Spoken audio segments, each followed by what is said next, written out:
What is going on, everybody, and welcome to another episode of Pod Scum. This right here is the podcast where we dive into the deepest, darkest, murkiest waters with a plethora of legendary guests. I am, of course, your host, your bastard of ceremonies, the number one scumbag, Rex Ruger. That is Rex with 3 X's, REXXX. You might also know me as the King of Sleaze, a.k.a. the Hair Mental High Priest, and most importantly, a.k.a. Diamond David Lee Roth Jr. Take one look. Search your hearts as my lawyers are searching for DNA evidence. And you will find that you're looking at the son of glam, the front man for the band. Just smoked a lot of grams. I'm your ice cream man, Mr. Wop Boppa Loo Boppa Wop Bam Bam Shazam. Hot damn. Looking good. Everybody in the house looking good. Made possible by my favorite product. Coming to you as always from the Lush Lavender Lounge of Love. And joined as always, sorry Keith, did I poke you? The great Keith Hernandez, puppet. Don't mind us, we're a little funked up on various substances, but we're still going to give it a go, bringing you the No Frills podcast. No frills because you get plenty of thrills, and that's looking into the smoldering eyes of the Roth boys. So we got a good one for you tonight, one that I am very excited about, and have been very excited about. A front man that almost rivals myself. So intimidated am I that I will give myself another look. I got to say, this one's got my heart a-fluttering, and he's here right now, so let's chop it up with him. I can't wait.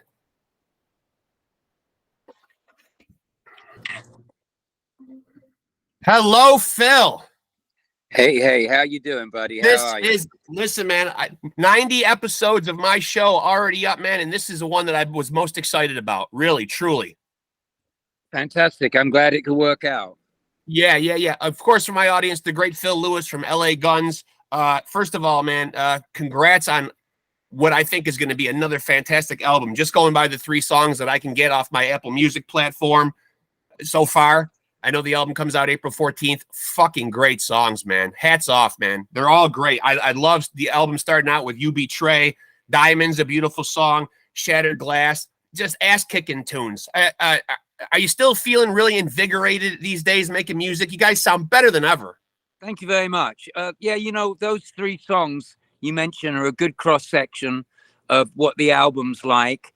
There's a lot more power pop in it towards the middle and towards the end that I hope that we'll address later down the line.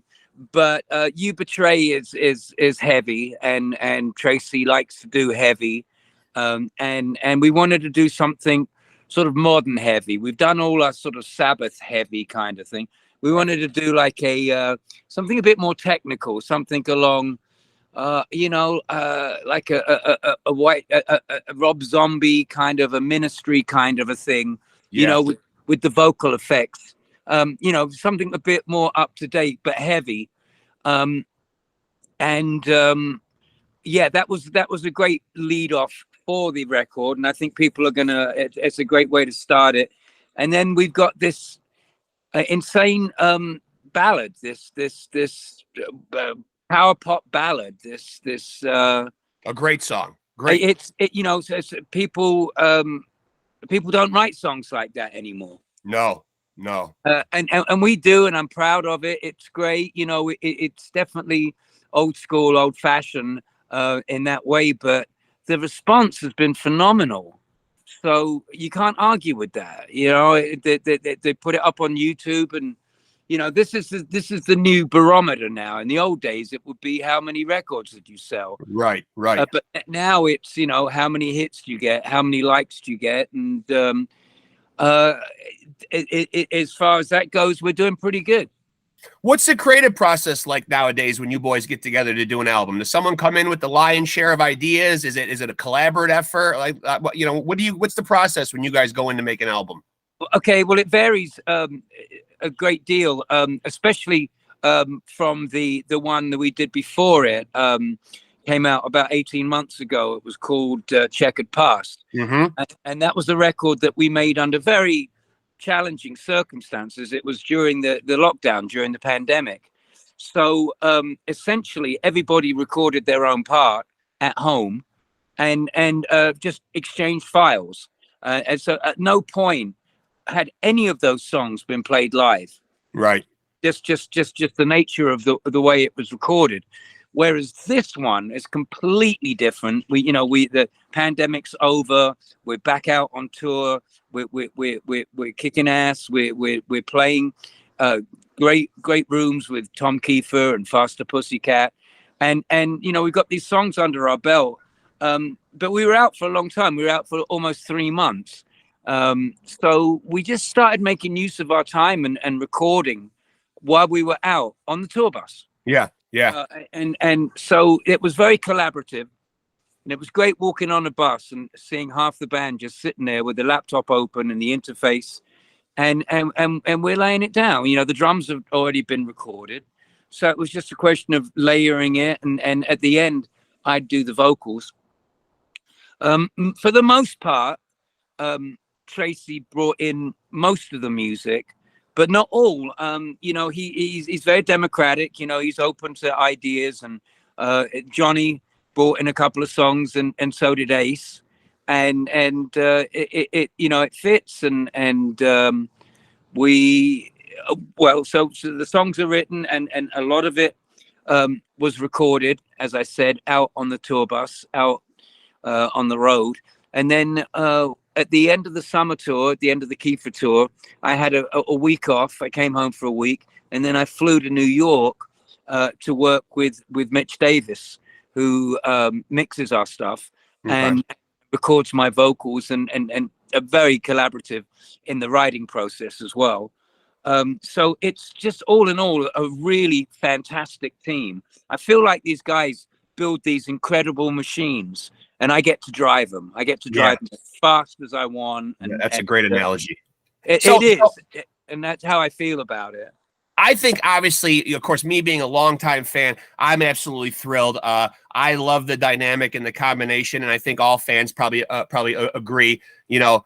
Having that dynamic of you and Tracii, together up on that stage and making this music together. How's your relationship with Tracii now? I mean, stronger than ever, it seems like, if you're rolling out this kind of fantastic music. Oh, it certainly is. Yeah. I mean, to give you a little bit of background, but you might know, but a lot of people don't. Him and I didn't speak to each other for a long time, 12, 15 years. And it was such a long time ago, we couldn't even remember what the beef was about. But we buried the hatchet about 5-6 years ago, and it was one of the highest priorities for us is to make up for lost time. And we were always prolific. We always loved the writing process, and it was really good to hear what he had already like in the pipeline in his head, and him and Johnny had been, and Shane, our drummer at the time, had been working on, and it was the first reunion record, the Missing Piece. It reminded me a lot of the first LA Guns record, where a lot of it had been written and demoed, and it was just crying out for a good singer. Right. The same thing for the first the self-titled album, and very much the Missing Piece. Whereas the second, The Devil You Know, which is a lot like Cocked and Loaded, the equivalent of, we all started from scratch and with a clean slate. And so every album has been very different, but the weird one was that the Checkered Past, when we all had to do it at home, and there was no out of your element.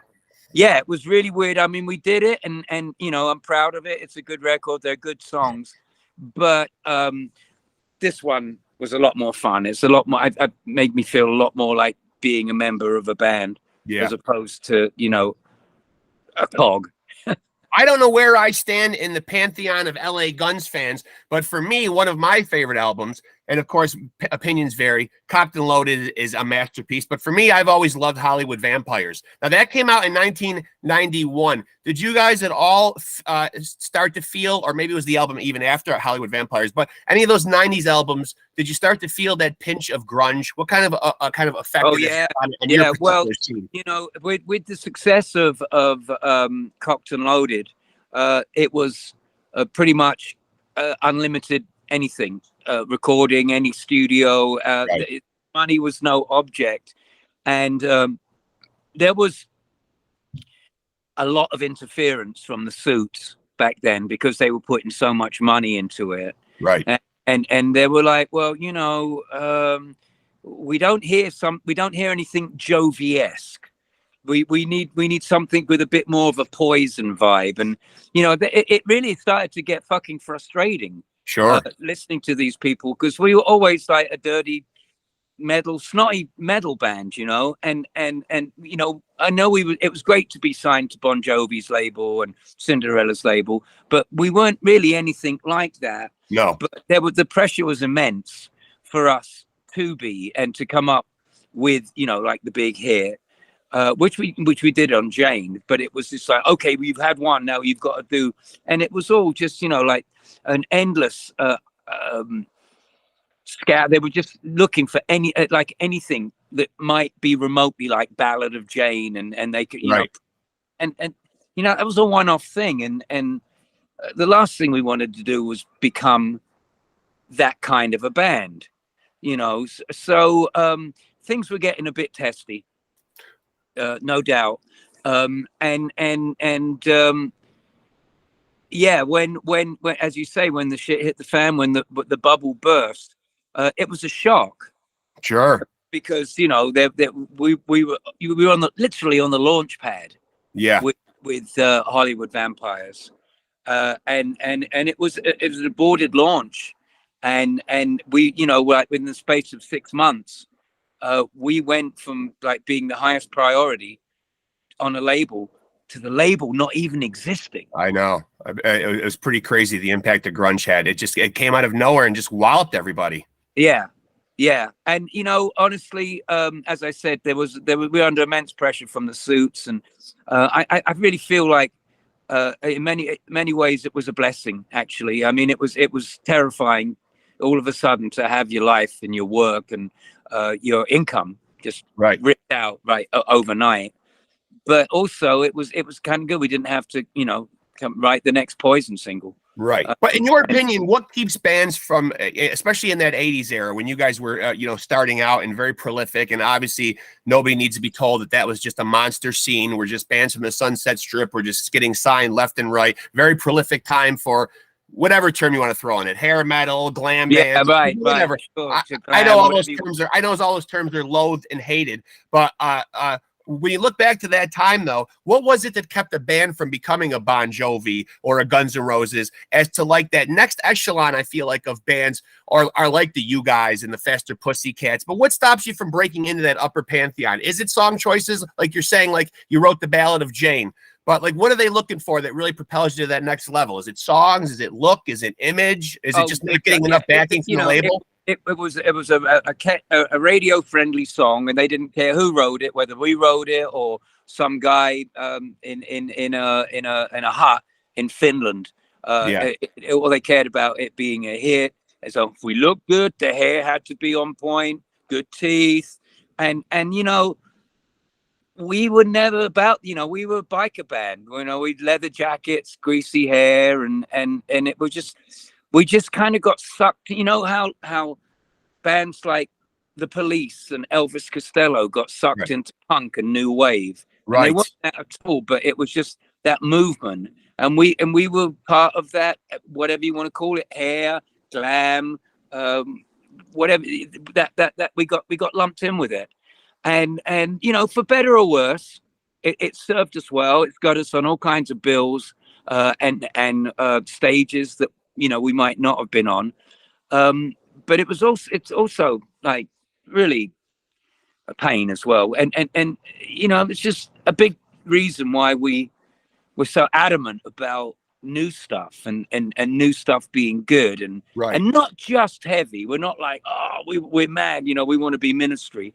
We've got stuff on this new record that sounds like Enough's Enough. It sounds like Donny. It sounds like Cheap Trick, Crying. You know, it's such a great power pop song.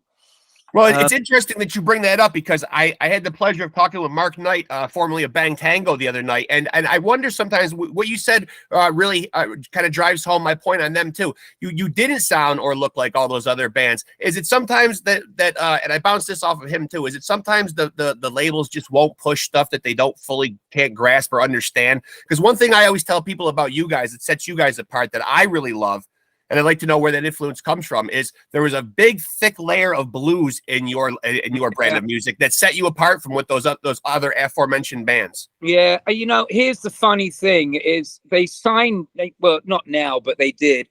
They signed us for what we were, and then pretty much immediately set about making us something we weren't. Yes.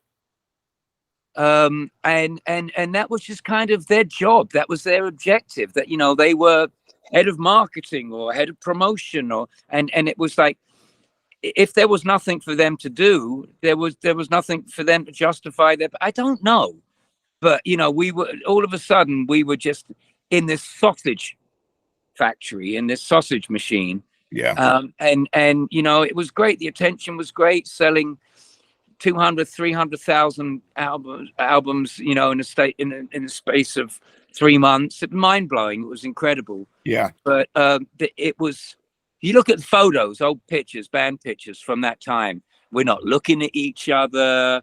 We were all kind of doing our own different kind of style, trying to sort of in a subtle way distancing ourselves from each other and from the band, because it got so insufferable. I'm interested to ask, and I'd be remiss if I didn't ask, because I may hear about it in the comments section, and people that knew I was going to be speaking to you may or may not want to know this. But in my mind, when I think about Cocked and Loaded and Hollywood Vampires, two just masterpiece albums of that era to me, I think of obviously the classic lineup: you, Tracii, Mick, Kelly, Steve. I know people will always say never, but would we ever in any way, shape, or form see a reincarnation of that lineup, or is it just too fractured at this point? It's not that. How do I put this? I'll be as I hate to make you be so diplomatic. I'm sorry. I'll be diplomatic. You know, it was. You know, there's the bands are so incredibly different. This post reunion is LA Guns 2.0. Right. And honestly, yeah, here we go. I'll get shit for this, but I don't think they could cut it musically. Okay, fair enough. You know, like Johnny Martin is a phenomenal musician, not just a bass player. Phenomenal. No question. And you know, Kelly, bless his heart, was a solid stand-up, plonk, plonk, plonk, you know, Sid Vicious kind of bass player. Right.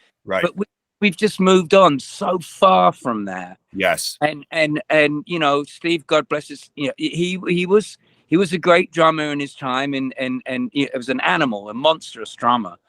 But you know, nowadays we need somebody with a lot more stamina.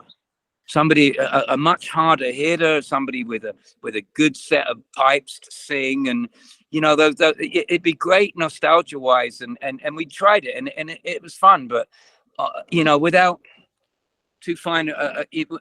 being rude, no, they're not good enough to do it.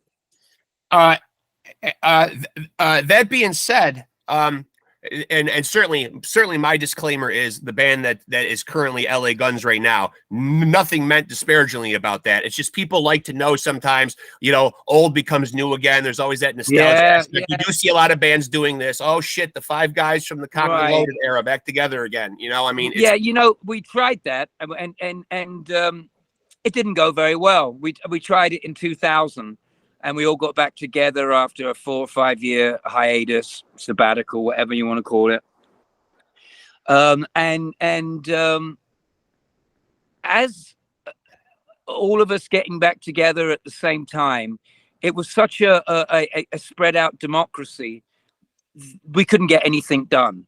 Whereas this reunion, it's very much me and Tracii, and that's accepted that, you know, we're the nucleus of this, and everyone else in our version of the band is happy and accepts that. Yeah. The old fellas, they wouldn't be as pleased about it, because you know, we've got very strong ideas about what we want and what we like, and nothing's half-assed no more. And forgive me for not knowing the specifics of this time period, but the Phil Lewis lost years, when you left the band in '94 and you returned in '99, 2000. What were you doing during that time? I had a normal job. I had you know, as I said, the bubble burst. Music was over, and honestly, I assumed that I'd had my run. I had a good run. It was great, but it was time, you know, to get in the real world. I had a baby girl, a daughter had just been born, so that came with its own responsibilities, and so I got a real job. I was editing audio in a post-production facility. I worked for Fox Sport. Okay. And I was building TV commercials for the network, be it a golf tournament or a Formula One race, or just, you know, a bunch of basketball. And my job was compiling. I'd have to get the voiceover guy. I'd have to get the background, the music, and my job was just basically to put it together and to mix it. It was a good job. It was, you know, it was, as you say, back then, that time, I was fortunate. I didn't know much about computers, but I knew a lot about a new program called Pro Tools. Okay. Yep. That was just about to revolutionize both the music and the post-production recording industry. So I came equipped with this knowledge, and it wasn't, you know, to be honest, it wasn't that difficult. It's not that difficult to learn this platform. It wasn't for me anyway. So yeah, I mean, I pretty much found work almost immediately, because nobody else knew how to operate it. Right. And so I found myself in a very corporate environment, but it was cool because I wasn't the only ex-musician there. Yeah. A lot of my colleagues had been in bands or been involved with its session work or whatever. Now, when I first joined the company, it was called the Post Group. Obviously, I didn't say, you know, on my resume, hey, you know, I'm ex rock star. I just said, oh, I did a bit of recording, blah, blah, blah. And I kept, you know, the whole LA Guns girl, you know, Phil Lewis thing on the DL. Yep. But after about 2 or 3 months, the people, my colleagues, were getting a bit suspicious, and so I had a solo show over a weekend, and my drummer at the time said he was going to fax me some info about it, and I said, well, just fax me at work, and he forgot to fax it, so I'd left work, and he faxed me over this I don't know, it was just a floor plan of a venue we were playing. Well, anyway, by Monday morning when I came in, on every screen in every studio, they had the glammest picture of me, with the big hair and the blue eyeshadow, and in every room I was so busted. Well, I'm glad you brought up Girl, though, because I was going to get to them, and obviously a band that not only spawned you, but a guy that we know in Def Leppard named Phil Collin. First of all, did you keep in contact with Phil much? Yes, yeah. I mean, you know, we're not like bosom pals or anything, but we have a bond. You know, we'll never forget. You know, that we both basically went to school together, and it was great. We had a good time. There was never any doubt that Phil was marked for superstardom. Yeah. He was, you know, just so far and above the musical level of everybody else on that Great guitar player. on the London music scene. It didn't take long for him for his name to start shining. And yeah, he's in Def Leppard now, but he turned down Iron Maiden twice. Yeah. Yeah, that's pretty high praise. That's pretty high praise from the Iron Maiden guys. So what I like about Phil, though, and all the Def Leppard guys, and I'm going to be going to see them in August here in my area, is that they really seem to have a lot like what you guys are doing. You know, you get to a certain age and you can see that the process is being respected more. They really are taking great care of themselves. I mean, Phil turned into like a legitimate MMA fighter. He's all shredded up and huge. I mean, yeah, he's fucking gorgeous. There's no other he's word fucking for gorgeous. He really is. He Yeah, is. but it seems He's like magnificent. Nature's masterpiece. Yeah. And now, as somebody that's gotten older, do you see the importance in that? Are you taking good care of yourself because you sound better than ever? You look better than ever. I mean, I feel good, and I do feel, you know, very blessed. You know, fortunately, Phil and I have got a good, strong genes, and you know, we've been, you know, very lucky genetically, and neither of us have gotten any serious sickness, which is great. Yeah, I mean, I you know, I feel that, you know, like a workout regime and a bit of self-discipline plays a big part in not getting old, not letting the rust set in, the cobweb set in, you know, just, you know, you don't have to be like Phil, like a MMA fighter or anything, but yeah, you know, a little bit. Me, I like my rowing machine. I like to ride my bike around a bit. You know, definitely every day I'll spend at least 15 or 20 minutes getting my heart rate up, and I just feel better for it. How early on did you realize music was going to be your path? I mean, did you have aspirations of doing anything else, or was this always going to be the focus? I was about 13 years old, and I was a big soccer fan. I love football, what we call football. Yes.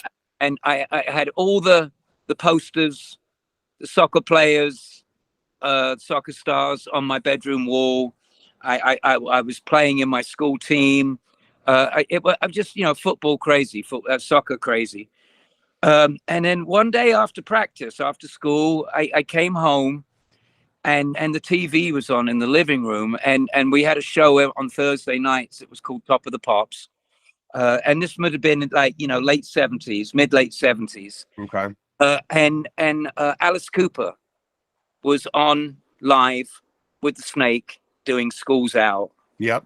And I dropped to my knees, and I never kicked a ball again in my life after that. Wow, that kind of an impact. And ironically enough, when I'm going to see Def Leppard in August, Alice is opening for them. So fantastic, Alice and Motley. That's a great bill. Yeah, I'm glad Alice got on that. I've told him about it. It's good that, you know, my pal Al, as I'm allowed to call him.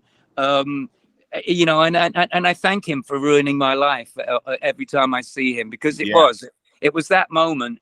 And it was an epiphany, and honestly, for better or worse, it served me well, a lot better than soccer ever would have. Yeah, no question about that. Right? I mean, so what is the approach now to your itinerary? As obviously you guys get older in life, you know, the landscape of your life changes, the routines change. You know, some people get married, they have kids. Right? Yeah. So what do you guys do? What do you guys do when you go out and tour now? Do you have a specific amount of time you'll go away for, that you're comfortable going away for? Yeah. Let me tell you about last summer. Okay. I saw on our itinerary, I saw some dates. Now I'm not the best at paying attention. I'll be the first to admit. And I saw dates for June and July. And I thought, okay, you know, it's a few weeks in the summer then. Right. I wasn't paying attention. I didn't realize it was all June and all July and half of fucking August as well. Oh. And I haven't been on a tour like that since my 30s. Right. You know, 9 weeks on a tour bus away from home. and it was a shock to my system. So any talk about, well, we roll it back a bit now. We only do 3 shows a week. No. That was towards the end of that. I was doing 5 and 6 shows in a row, and I did it, and I nailed it. I'm proud of that. I prefer not to have to do that again. Oh, absolutely. But I did it, and we did it, and we didn't miss a show, and I'm real proud of that. And it was really, really hard work, and not without its challenges. But we were cooped up in that little bandwagon for close to 3 months. Right. And there wasn't an argument. There wasn't a single argument. There was, everybody respected each other, respected each other's space. And it was really good. You know, towards the end, I've got to say, I really fucking hated it. I couldn't wait to get up. The big difference between me and Tracii is first week in, I'm like, oh, that's great. 5 gigs down, 40 or so, you know, like he's just like, oh, okay, we got 45 more shows to do. Yeah. And it's like, no. That makes it sound long. He's just, for me, he's looking at it the wrong way. I like to look at the ones that the ground we've conquered, rather than what we have to. What's but laying ahead. That's the difference between us. Now, one thing I love about you guys is you guys continue to do it pretty much old school. You guys are still doing LPs. Have you guys ever sat down and talked about that formula? Obviously, now people are doing a lot of EPs. People are rolling out a lot of singles. You know, the attention span of the market is not what it once was. Yeah. The albums. You know, you guys still seem to be dropping full albums. Is that the formula that works best for you guys? Always, you know, we're kids from the 70s. You know, we grew up with the album. There's the opening track. That's very important. Yeah. What's going to be the 3rd and 4th song? Usually the ballad. But it's just a formula we've grown up with and we're comfortable with. If the label want to, you know, make EPs out of it, they can divvy it up how they like. You know, but we don't go in to record individual songs. We go in to record a whole album, right? And just the way we do it. Is it confusing at all, or have the fans kind of figured out? But you know, since you're here, you can clarify. There are 2 technically versions of the same band, though, right? But one has the claim to LA Guns, and that is you and Tracii's lineup. Correct. Okay. Just to clarify that for the fans, because sometimes when you do Google LA Guns, you also get Steve's version of LA Guns. Right. And I think there's a Bob Kowalski's LA Guns as well out there somewhere. Anybody can sign up and have an LA Guns. If you want an LA Guns out there. That's right. If it says LA Guns, it's me and Tracii. If it says anything else, it's not. And you know, you might be into Kowalski's LA Guns. You might be. And I'm not stopping anyone from doing that.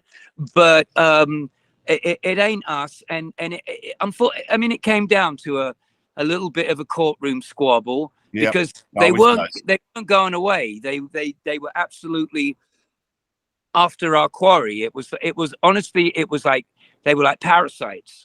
And it was, you know, a bunch of guys that we'd been nothing but good to over the course of history, trying to stick it to us. And it was just like, don't do that. You know, I understand maybe if we hadn't done the reunion, but we've done the reunion and we're fucking firing in all cylinders. And for them all of a sudden to come out of nowhere and go, oh no, that's not LA Guns, we are.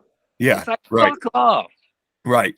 So as far as longevity goes, I mean, you know, is there, and believe me, Phil, I don't want your beautiful face going anywhere, so don't take it the wrong way, but is there a timetable on when you say enough's enough of getting at least up on the stage? Obviously, we just saw Mick Mars step away from touring. He has a lot of health issues, obviously. God bless him. No, not at all. You know, I look at, you know, I saw some pictures of Rick Springfield the other day, shirtless on stage. Fantastic. You know, yeah, he's maintained himself very well. And you know, I see, you know, Rob Halford's holding himself together really well. Yeah, you know, I enjoy it. I enjoy the travel, the or like the sort of the gypsy part of being on the road and being in a band. Yeah. I'd hate to give that up. I could do with a bit of a break from recording albums, to be honest with you. You know, we've already started work on the next one. I think after number 5, I wouldn't mind taking a bit of a breather. Yeah. But in terms of live, no, the R word is one rarely bandied about. Okay, fair enough. That's good news. That's good news for LA Guns fans. Believe me, that's extremely good news. So, what are we going to expect when the rest of this album gets rolled out? I mean, we got 3 songs up there right now. Yeah, a bunch of days. I have to go. I've got another one coming in a second. Okay, fair enough. We got dates. We got a bunch of West Coast dates. We got the Whiskey on the August 15th, the day after the release of the record, and then a bunch of stuff in and around like California, Vegas, Arizona, and then in June, towards June, July, I see there's a like a 2-week run, East Coast, Illinois, Nebraska, sort of area, but nothing like last year. Nothing like the